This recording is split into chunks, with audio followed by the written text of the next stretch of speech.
Greetings. Greetings from Minneapolis, as we're often called. This is Penny Arcos, the Minnesota captain of Center for Political Innovation. Minneapolis has been in the spotlight lately because of the alleged Somali daycare fraud. Well, let's talk about subsidized daycare. Why is daycare subsidized in the first place? Libertarians would argue, well, moms and grandmas don't get paid to take care of their kids. Why are we funding daycare? Everybody should pay their own. Well, the U.S. government opened up daycares during World War II and subsidized them to get women into the workforce to stabilize the economy. Much like the cheese caves in Missouri. It's a government program to solve an irrational problem of overproduction and to prop up the dairy farmers.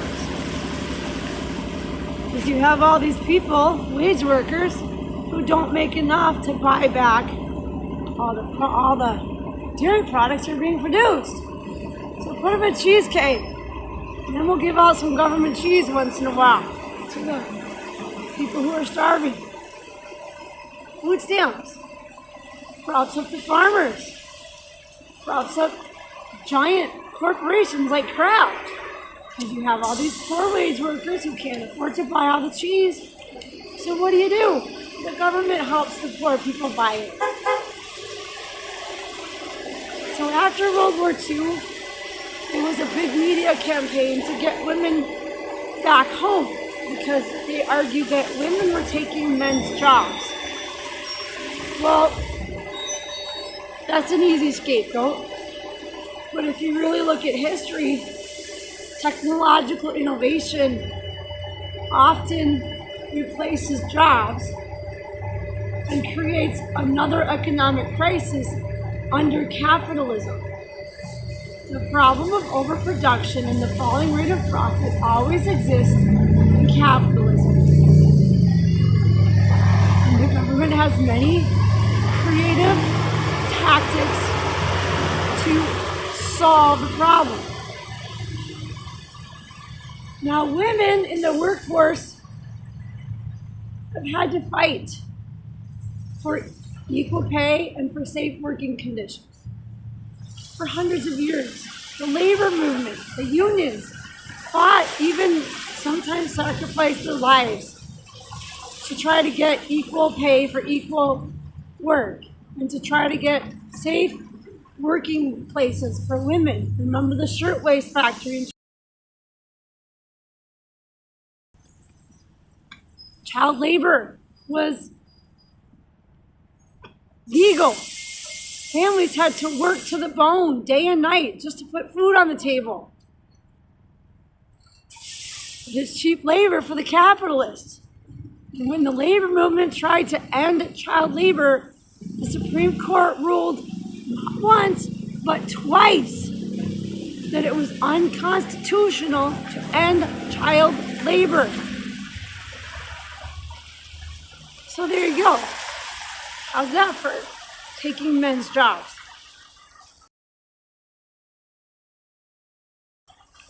Now, who actually gets these subsidies? When my child was young, I was told by the county, when you're looking for work, you can get child care assistance. When you get a job, you get cut off. There's incentive. There are income limits for child care assistance. And there is a ton of paperwork that you have to fill out to get any kind of assistance. 20, 30, 40 pages. I'm exaggerating, but it's a lot.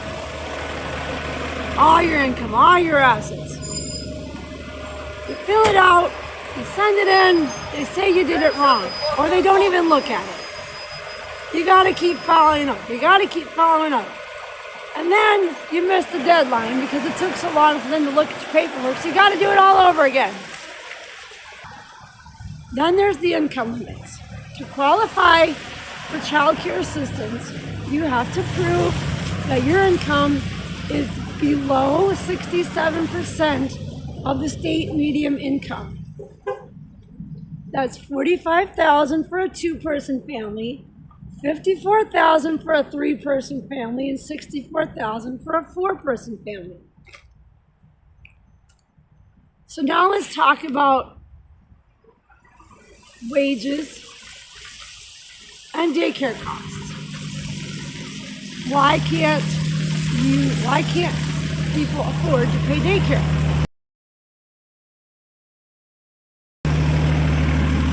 Well, a full-time child care worker at an average of $20 an hour, that's on the high end, that's really high, makes about $600 to $800 a week. And that's if you can get full-time.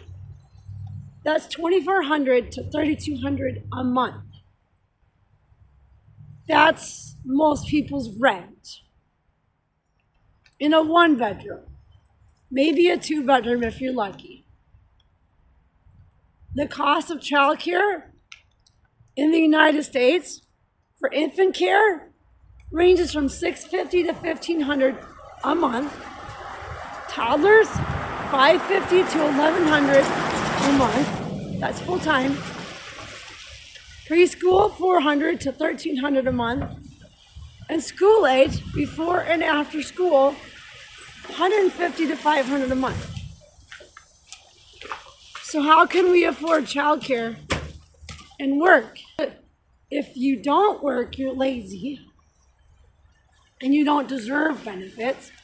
If you do work, you're shelling out half or more of your paycheck for childcare.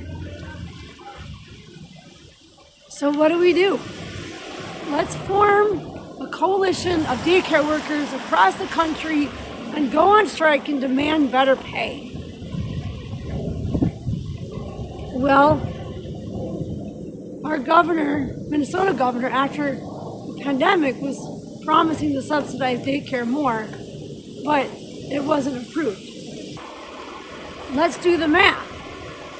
If you own a daycare, you have to pay the lease, you have to pay the overhead, you have to pay the utilities, you have to pay the food for the kids, you have to pay the salaries, and you have to make a livelihood. You got to pay your own mortgage, and your car loan, and your food, and your lights, and raise your own kids if you got kids. Child care for your kids too. How about that? So what's the solution? We here at the Center for Political Innovation have a 4-point plan that would save America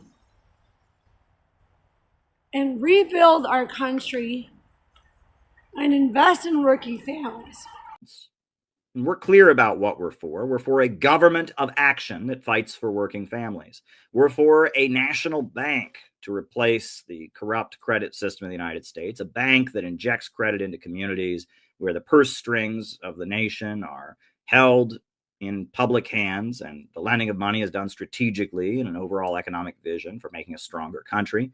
We are for public control of our natural resources, oil, natural gas, coal, timber. These things should be in the public budget. We are for a jobs program to hire millions of Americans and put them to work building a strong country, paving the roads, building new high-speed railway, building new universities and schools, building new power plants, etc., a new works progress administration, a mass program to rebuild the United States and the infrastructure. And finally, we are for an economic bill of rights, like Roosevelt had proposed, the right to a job, the right to housing, the right to education, not as a handout, but rather as an investment in the nation, because it is human labor power that is the source of all wealth. And so if you want to have a strong economy, you need to utilize the labor power of every person. You need to educate the public. You need the public to be physically fit, strong, and healthy. So as an investment in the nation, we invest in our people. And all of this centers around a perspective that we call innovationism.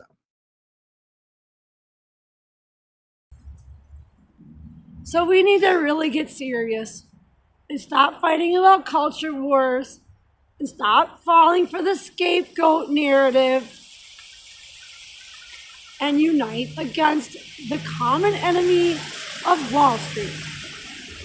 We need to build a serious organization to demand a government of action that fights for working families, not for the giant casino on Wall Street.